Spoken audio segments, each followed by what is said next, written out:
It's really weird to talk in front of a camera, but I guess this is journal entry number 1, or talking head, or whatever, confessionals, whatever I decide to call it. I'm a little bit nervous if you can't tell. I just really want to do this right. I could just like feel the lens staring at me. You know, it's so intimidating. It's like, look at me. I am serious camera equipment. Wow, I seem so competent right now. I'm wearing my overly expensive boots at the moment. This is gonna be exciting, but I feel not ready. It can be difficult coming to terms with your past. I'm the sort of person who tends to ignore or alter memories in favor of, not dealing with them, but, I also know that the person I am today is a result of many past errors and successes, and I think it's important that my past is acknowledged, so today we're going to talk about Hey Band. When I was a senior in high school, I made a documentary about my high school's marching band. And documentary is a generous term because I did not know what I was doing the entire time. And it shows because it's very bad. But I need to acknowledge that working on this project was a deeply formative experience, and it changed me profoundly. Let's take a look at 17-year-old Madeline. Look at her. So innocent. Back in the days when she actually brushed her hair.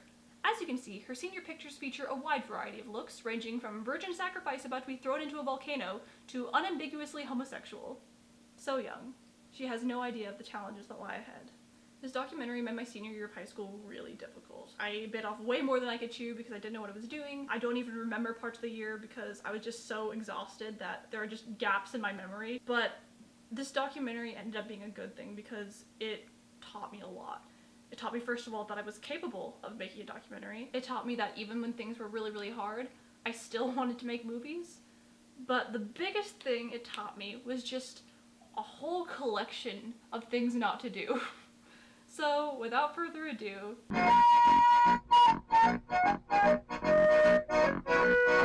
number 1. Learn what a documentary is, because I kind of think you don't know. And decide if this is actually what you want to be doing. A documentary isn't just like pointing the camera and then cutting it into something. And I know for a fact that that is your entire strategy, Madeline Schmidt. Watch literally any other documentaries and think about the purpose of what you're doing, because you have to have some sense of vision. One of the things that you quickly learn is that the best part of all the footage you've gotten is just the funny moments that people are having. And I wish you would have just leaned to that fun nostalgia instead of trying to be informative for an audience that does not exist. But the thing is, you end up being attached to all these little moments, but then you still want to be informative, and it turns into this weird mishmash of things, and it just doesn't work. You have to commit to one or the other. You can't have it both ways. This is your first documentary. I wish you would have just, gone with the style that made you and everyone else happy instead of trying to be this preconceived notion that no longer applies. Number 2. Please learn to use a camera. I know you're a highly experiential person and you just want to feel it out. Just like Google, how does my camera work? Learn what ISO is. Get your camera in focus. Don't do that. Oh, what's that? You say you're getting the hang of it? Well, excuse me, genius. Number 3. When you are filming, choose something to focus on. I know it's hard when there are so many interesting things all around you that you want to shoot.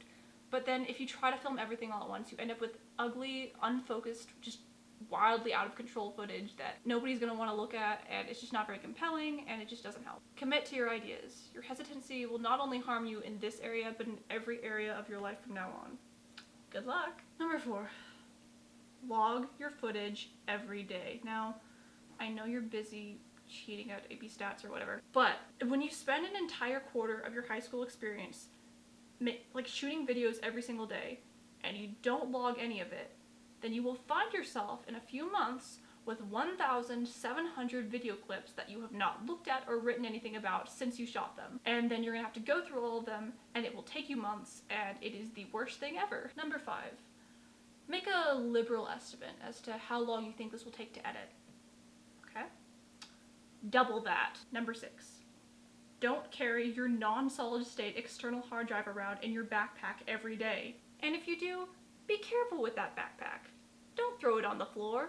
Don't use it as a prop when you're pretending you're funny. And if you absolutely must carry around your hard drive every day, please have a backup drive. Because if you aren't careful, You might wake up one morning after editing for 18 hours straight to discover that you cannot open any of your Hit Film Express 2017 project files due to the fact that your manhandled hard drive has failed, and to have all of your hours of work just disappear. It's one of the worst feelings in the world. And if you're really lucky, you might find some really amazing tech guy from Lincoln Public Schools who manages to recover all of your files over the course of a few weeks. You were so lucky. There was a moment when you thought you wouldn't finish this at all.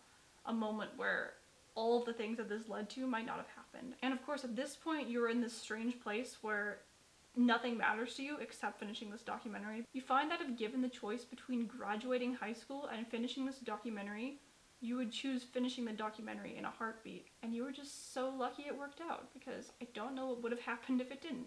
Number 7.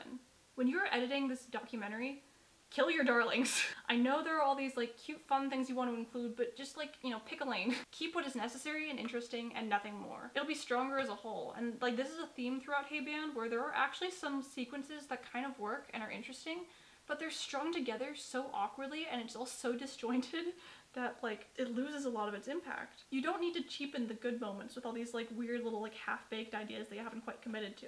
Also, babe, your first attempt at a documentary as a high school student with absolutely no knowledge or experience has no business being over 2 hours long. Number 8. Less voiceover, please. You can cut about 99% of it. I know you feel like you need to explain things, but you really, really don't. You do not need to explain that a marching band competition is a competition where marching bands compete. I think they can figure that out for themselves. But Madeline, what about my themes? Don't worry about it. You don't have to do themes. But themes, Madeline. I need to tell them my themes. No. I think it's fine without themes. It's hilarity. It's frustration. But most of all, it's love. Number 9. Please find a way to edit that isn't putting every single potentially relevant clip into the timeline and just hoping for the best. Having 5 enormous project files entitled Hey Band ain't it.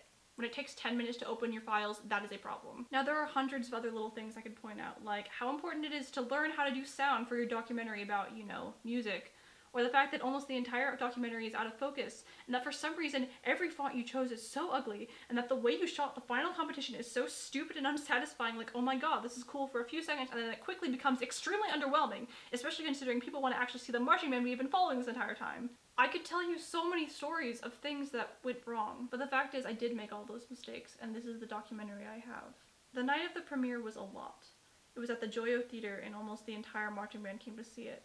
And I wanted to be excited, but I was just embarrassed and overwhelmed the entire time. When it was all over, there was a standing ovation, and all the parents and teachers and band kids they all really loved it, and I was really, grateful to them, but I also just, I was just overwhelmed.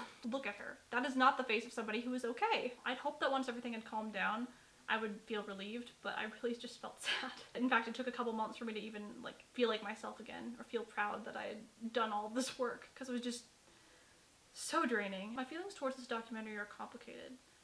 I always feel strange whenever I go back to the Joyo, because it just brings me back to this person I barely recognize. And the same thing happened when I watched this documentary again for the first time since the premiere. It was way more painful than I was expecting. It was hard because it made me remember how it felt to be that girl. And I didn't want to go back to that at all. But at the same time, it reminded me, it showed me some moments that worked. Like this cut, where I seamlessly transitioned from one playthrough into another.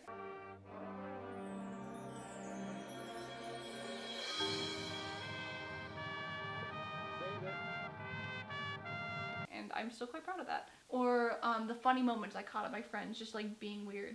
The fact that Steve's daughter is in it for half a second is so random. And most of all, the fact that this documentary got me into this program in the first place.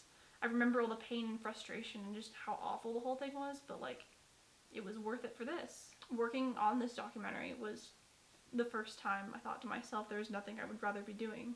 I think we can all agree that last year was hard for a lot of reasons. Sometimes I don't even want to look at it or think about it and just pretend it never happened. But I'm realizing that just like the documentary, it can have been good, there can have been good things that came from it. Being profoundly changed is not necessarily a bad thing. And at the end of the day, I've still come to the same conclusion, which is that there is nothing I would rather be doing. Oh. That's like a framing device. I don't know what that sound is.